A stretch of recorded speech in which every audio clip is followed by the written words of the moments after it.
sallallahu alayhi wasallam, right after his Hajj, his last Hajj, we had this verse that descended where Allah subhanahu wa ta'ala said, اليوم أكملت لكم دينكم وأتممت عليكم نعمتي ورضيت لكم الإسلام دينا. In this verse, it was a testimony by Allah subhanahu wa ta'ala from the seventh heaven that Rasulullah sallallahu alayhi wasallam has fulfilled his responsibility in distributing the message. The ayah says, or the verse says, verily, today I have completed your religion. اليوم أكملت لكم دينكم وأتممت عليكم نعمتي, and I bestowed my bounties on you. وَرَضِيتُ لَكُمُ الْإِسْلَامَ دِينًا, and I have accepted Islam as a religion for you.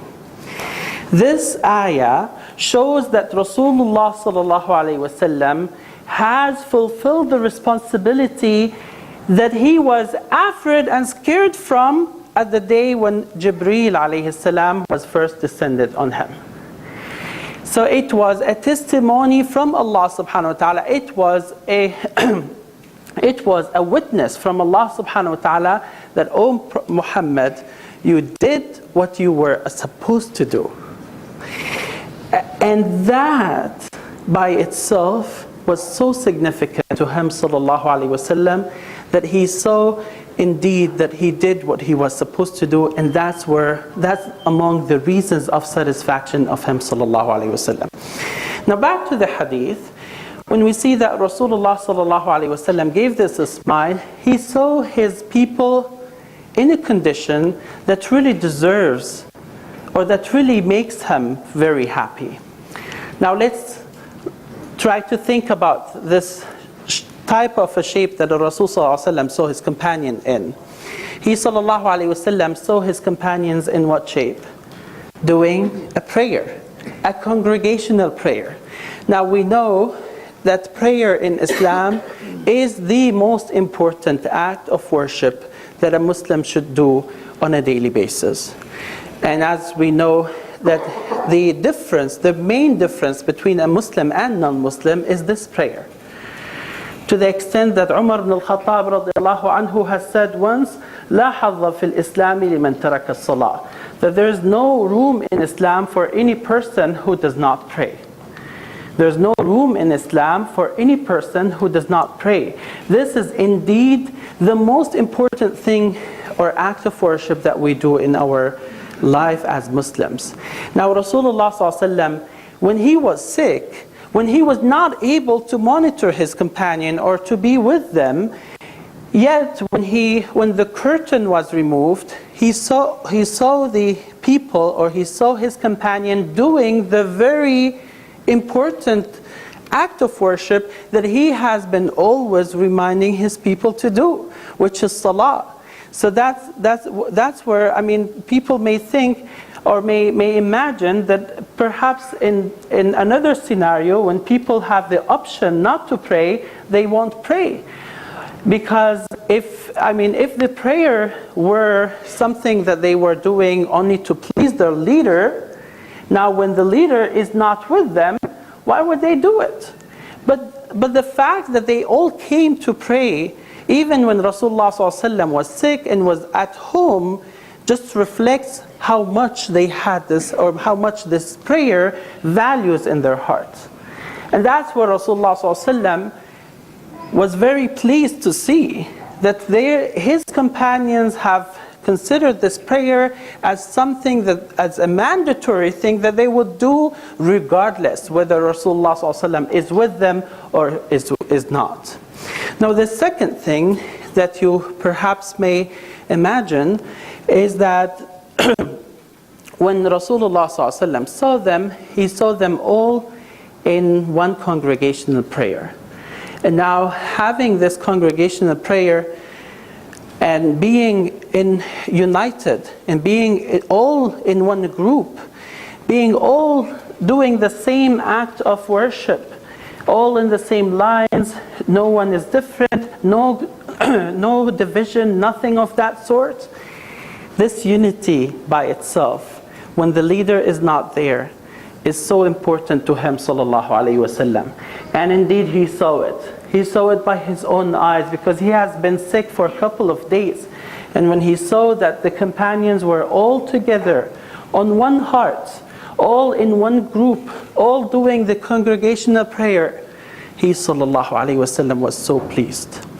The third thing that Rasulullah sallallahu alaihi wasallam saw, and I can count many, but let us just get few of them. The third very important thing that Rasulullah sallallahu alaihi wasallam has seen was the fact that this companions, or this group of Muslims, his ummah, were praying behind the best leader after Rasulullah sallallahu alaihi wasallam. Who was he? Abu Bakr as-Siddiq radiallahu anhu. When the ummah has the right leader, then the ummah is really on the right track.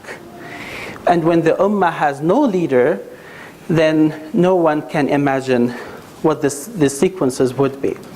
And he sallallahu alaihi wasallam was so pleased with so many other things.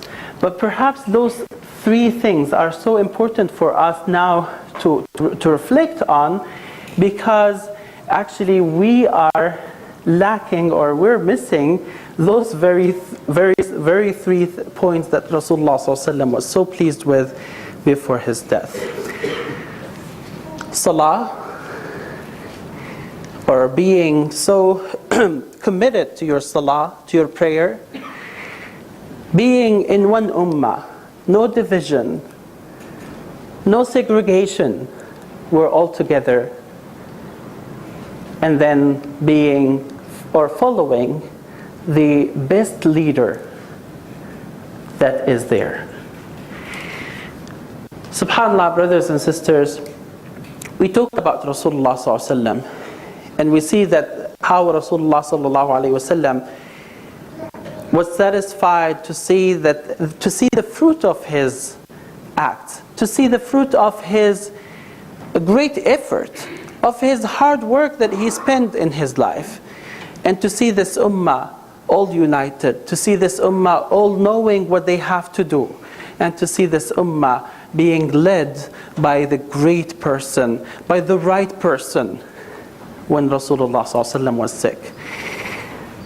Once again, when Rasulullah ﷺ finished his Hajj, and this ayah was revealed, الْيَوْمَ أَكْمَلْتُ لَكُمْ دِينَكُمْ, today I have completed your religion.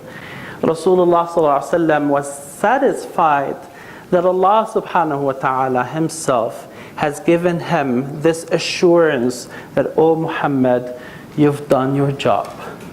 You've done your job, and it was complete job.